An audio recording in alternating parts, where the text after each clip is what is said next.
Douglas County Community Access Television presents The Regional Report, issues of interest in a complex world, with regional reporter Steve Tashara. And now, with today's program, here's Steve Tashara. The book is We Survived, At Last I Speak. This book is Leon Malmed's true story of how he and his sister Rochelle survived and finally escaped from the Holocaust in occupied France during World War II. On July 19, 1942, when Leon was only 4.5 years old and his sister 10, their parents were arrested by French police early one morning and turned over to German soldiers. It all happened so fast. Their French neighbors, Henri and Suzanne Ribelou, volunteered to watch the children until they returned. The book is a narrative of love and courage set against a backdrop of tragedy, fear, injustice, prejudice, and the greatest moral outrage of the modern era. Leon, it's a pleasure to have you here. Thank you very much. You get a little choked up because the book is really an emotional journey, and you're still living it today. So, your parents were taken from you so suddenly, but I know it was such a pivotal point in your life that you still have vivid memories of it. And you were only 4.5. What was it like? Indeed, that was my first memory, and my first memory was when I was hanging to my mother's dress. I just didn't want to let him go. You know, I've read the book. My wife has read the book. We've shared the thoughts we have, the feelings we had. Your parents were such decent people. They were just regular people living their lives. They emigrated from what today is Eastern Poland to France, and they were just raising a family and just living lives in a normal neighborhood, and yet this tremendous atrocity came to them basically because of your Jewish background and Jewish faith. This was the time that many of the French people, unfortunately, after the Nazis had occupied France, were doing the bidding of the Germans. So it wasn't even Germans who came to your home, it was the French police who came. And in the chaos of the moment, your neighbors basically said that they would watch you and your sister until your parents returned. Nobody knew what was going to happen. And that was an extraordinary act. You say in the book that they were courageous and very caring, which they were, but at that moment, no one knew. And yet they made that commitment, and they stuck through it for many years. Tell us a little bit about Henri and Suzanne. Yes, I have often pondered about the fact that they made that commitment.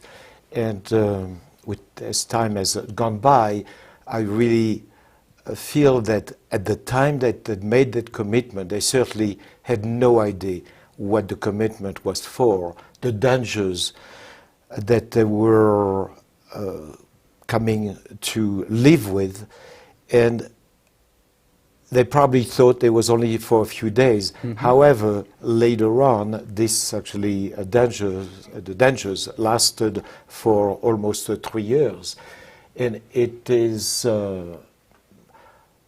amazing, unbelievable, that with all the pressures that were put by the French authorities, mm-hmm. as well, of course, as the SS authorities, right. Nazis authorities, that they haven't given up.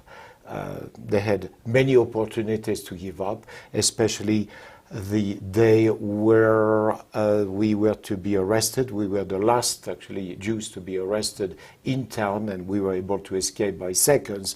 At that time, I remember that I was 7 years old. We thought that they would just given us up. The fact that they had prepared our bundle, if we want to call it that way, mm-hmm. and we were ready to go. We expected any time that there would be a knock on the door and the Nazis would come and pick us up, because at that time, in 1944, the Gestapo, the Nazis, the Germans, had taken over the French police. Right. Yeah. So, and they also had pressure from neighbors who thought, because Henri and Suzanne had 2 sons of their own, yes. Marcel and René, and some of the neighbors said, well, we think that you're in danger, your whole family is in danger because you have these 2 young Jewish children with you, but they had made a commitment. They had made a commitment, they kept the commitments. René was about 21, 22 years old, and Marcel was about 19 at the time. And the neighbors were, their conversation was to worry about the Ribolo family, the four of them. However, they were very concerned because anyone who knew of someone who was hiding an undesirable, such as Jews and underground fighters and people of who were actually hunted by the Nazis, was put in danger. So the whole street was put in danger. How teachers were put in danger. The parents of our school fellows were put in danger. So there must have been hundreds of people who knew of us, and someone never gave us up. Across the street from us, there was a lady, a single lady, who was entertaining a German officer, pretty much for several years. And we always thought that somehow she would give us up. And maybe she did, maybe she didn't. We'll never know. But it didn't happen. Across the street, on the bottom of our street, we had there was a farm that was actually owned by a Dutch person, and he was a nice person. However, he would get drunk almost every night with German soldiers when we were to get milk. And my sister and I went together to get the milk, which was about 200 yards away from our home, and we were always concerned to hear the word Juden. We had to cross this big yard before we went to the main building, and on the way out, we expected halt, kommen Sie Juden. So it was just a fear that lasted not only one day, not only a week, not only a month, but years. Right. And yet, with all of that, in reading the book and also in looking at the whole documentary clip that you lent me, it's amazing that you had a good education and you were able to learn many things, growing garden. I mean, it was such you mentioned the story about the milk. There's such work to just get enough food to eat. And yet, you did have an opportunity to get a good education, to learn from these people as if they were your parents. And you in the end, you turned out to be a fine man. And yet you were really in a very difficult situation. And then, as you say, that you went through this, and the Germans took over for the French. They were increasingly hostile. Atrocities. People were being rounded up. If a German soldier got injured in town, they would summarily round up people and send them off to a camp nearby, and maybe farther, probably exterminate them, kill them, torture them. Just the vilest and foulest evil that one could even begin to imagine. But one day there came, and I guess from time to time you listened on the radio, where finally there was liberation. Of course, there was a lot of bombing and other terrible things. Many people in the town that you lived in were killed in those. But finally, you were looking out of that small window, and what did you see? In a reference to the education, I call my education, my sister's education and mine, in a dotted line, that out of maybe 200 days, that we probably attended 50 days of education for 3 years. So I believe that this is a good lesson for our young people, that it is important to go to school. However, if you miss a day, even if you miss a month, it's no catastrophe. You can catch up, and you can still have in the end, a good education and good jobs and good opportunities.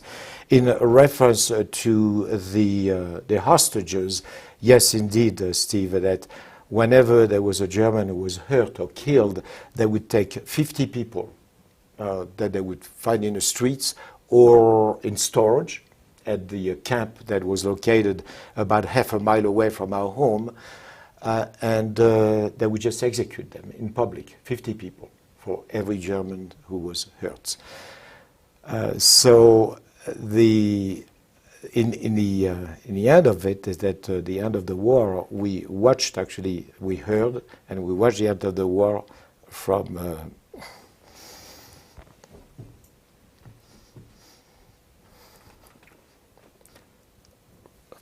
from the basement. Right. And we had just a little window that was about the street high, and we were all watching what was happening, and of course nothing was happening for about a day and a night. And one day at 4 o'clock in the morning, we heard boots actually, and that we saw soldiers, a few soldiers passing by this little window by our cellar, and they just sounded different because the Germans had just a different step and different sound.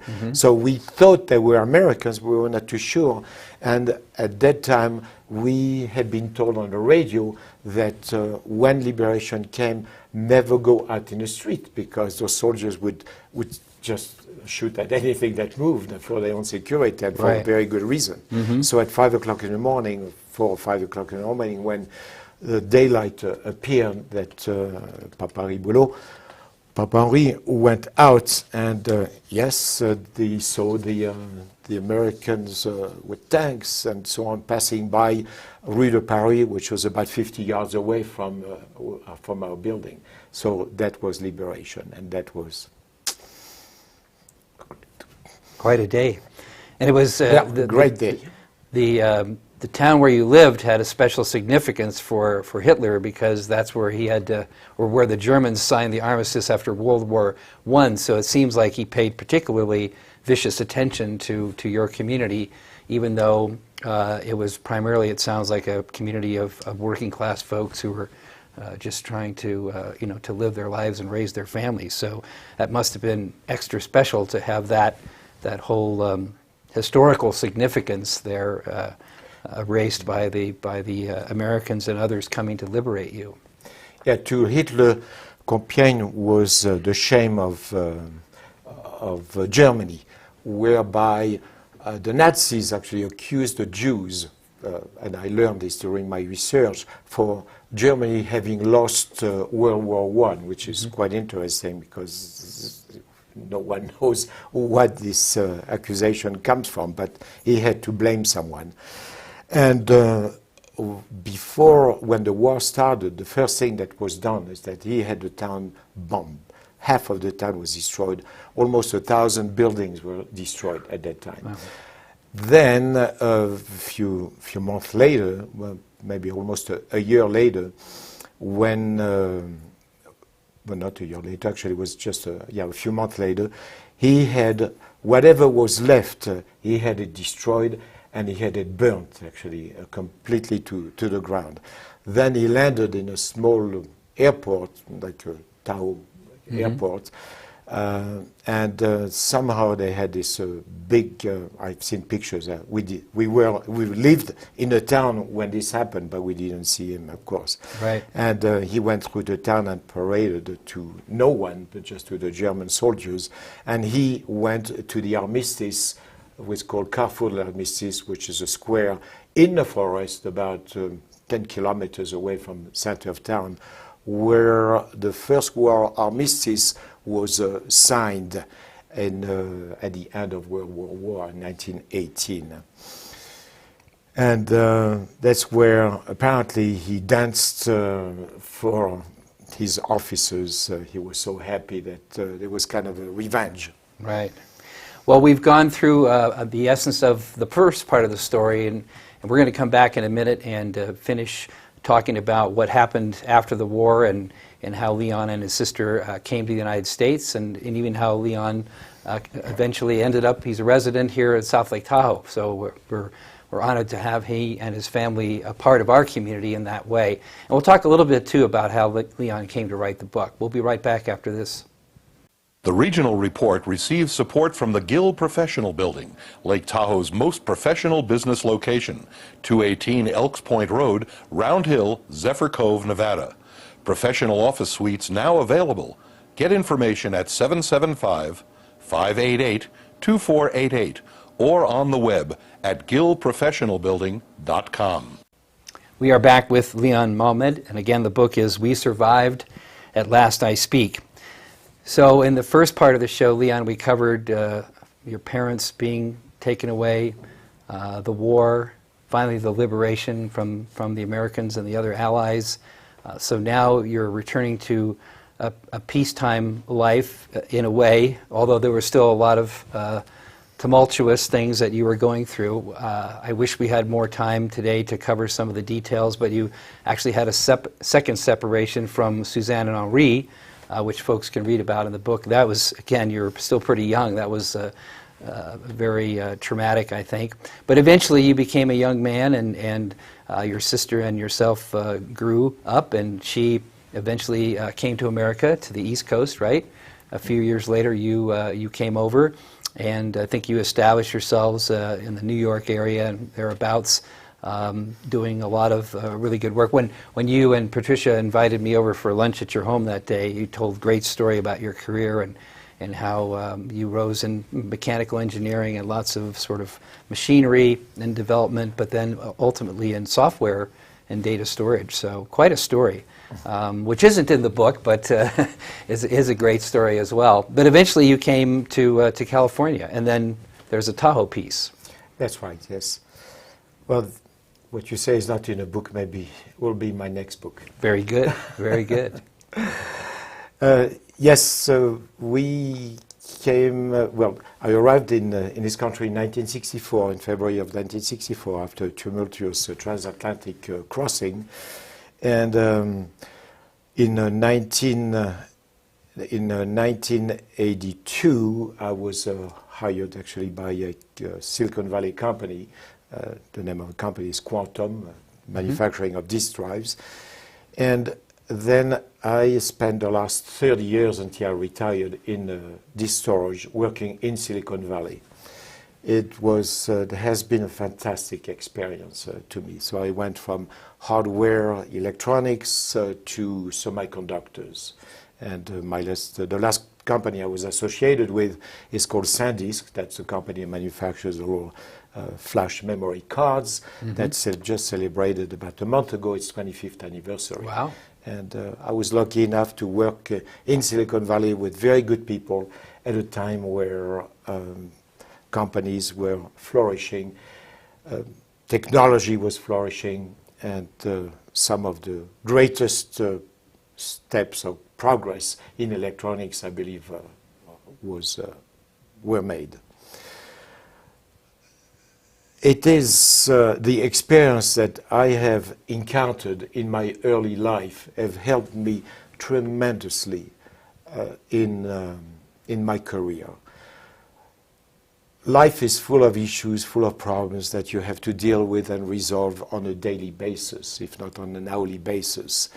And of course, we have to make sure that we understand what kind of priorities that we need to assign. The most important priority is happiness, not only happiness for oneself, but the happiness that we share with other people, and bringing the people to really to your level of happiness, and bringing the level of problems to where they should be at a much lower level.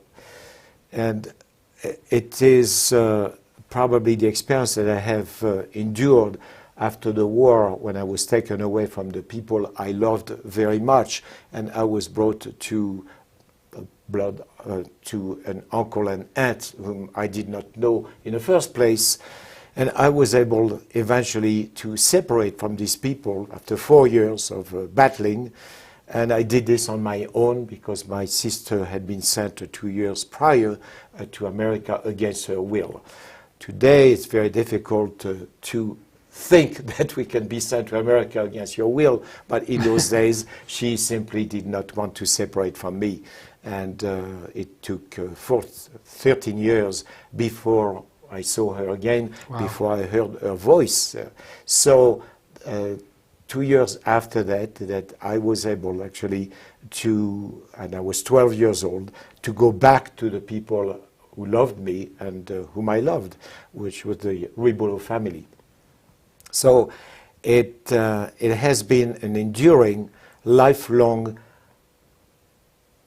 example of what one can do, of what I could do.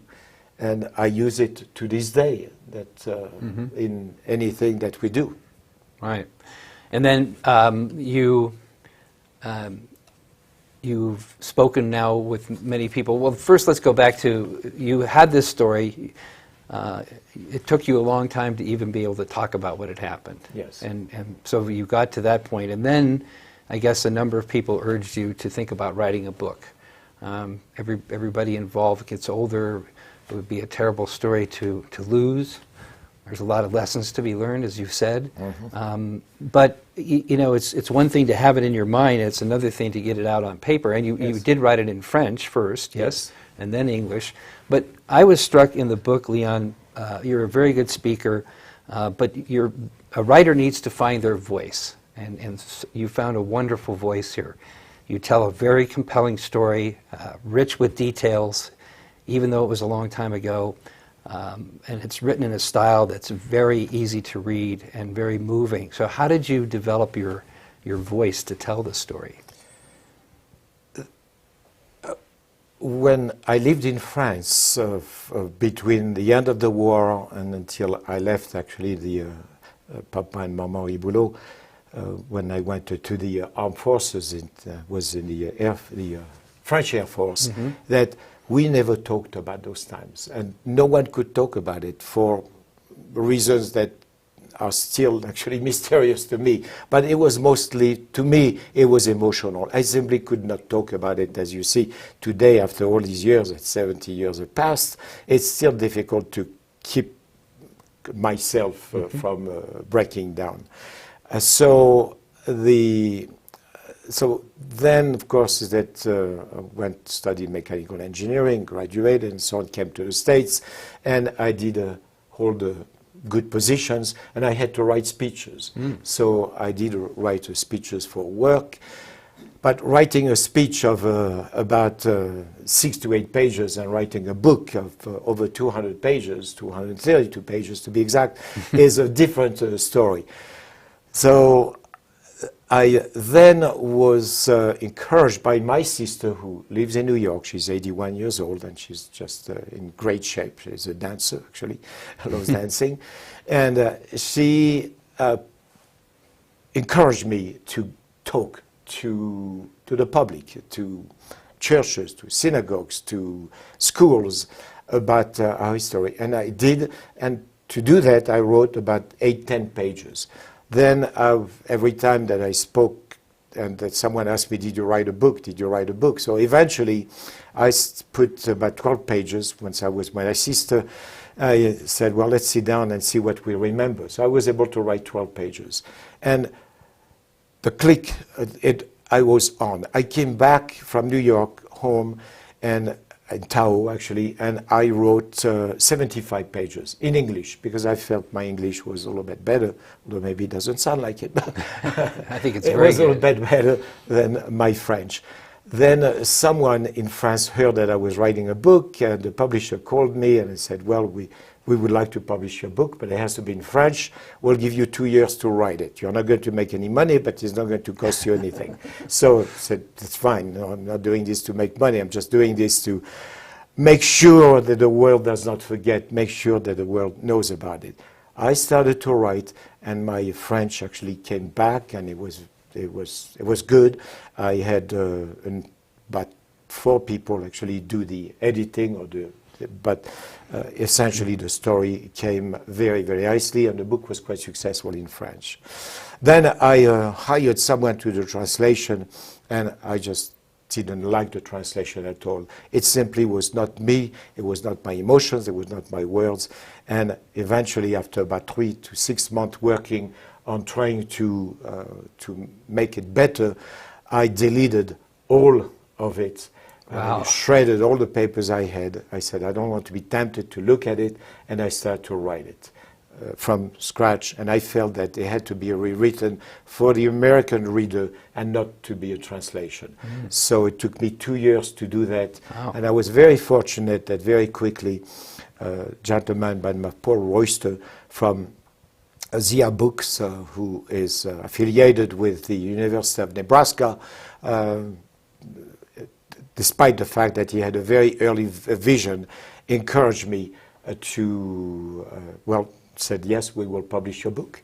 So after many revisions, and after many revisions, we were able to publish the book, and that's what it is.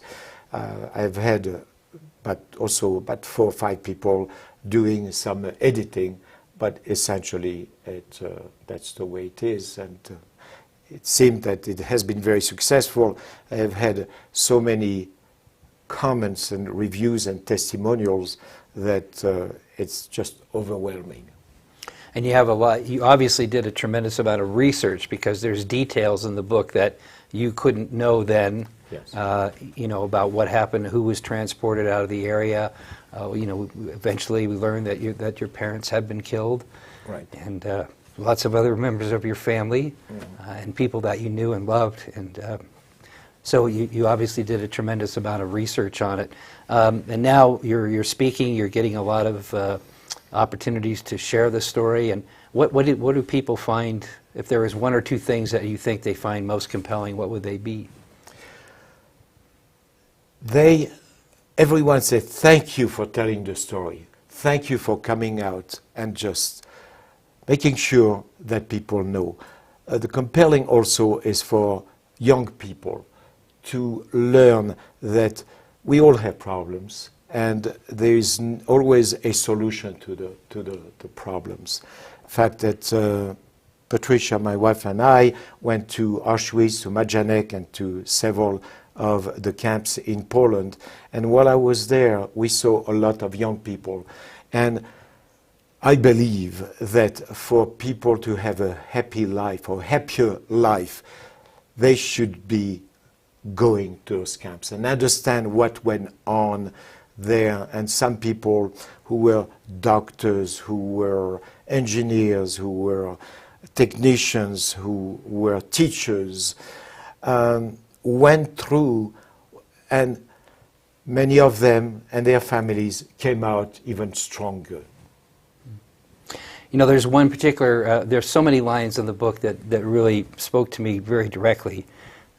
One that I thought was particularly striking and meaningful, about, in a way, sums up the experience, and that is the line that you wrote that said, "I have avoided the bitterness that could have destroyed me." Yes. So, Leon, Yes. thank you very much for coming. Thank you. And thank you for telling your story. Thank you very much. We'll see you in a future edition on the Regional Report here on Douglas County Community Access Television. Thank you. You've been watching the Regional Report with regional reporter Steve Teixeira. Studio location provided by the Gill Professional Building, 218 Elks Point Road, Round Hill, Zephyr Cove, Lake Tahoe. Graphic design and titles by Charter Advertising Design. Announcer Ed Miller, Wild West Communications. Production by Lloyd Higuera and Douglas County Community Access Television.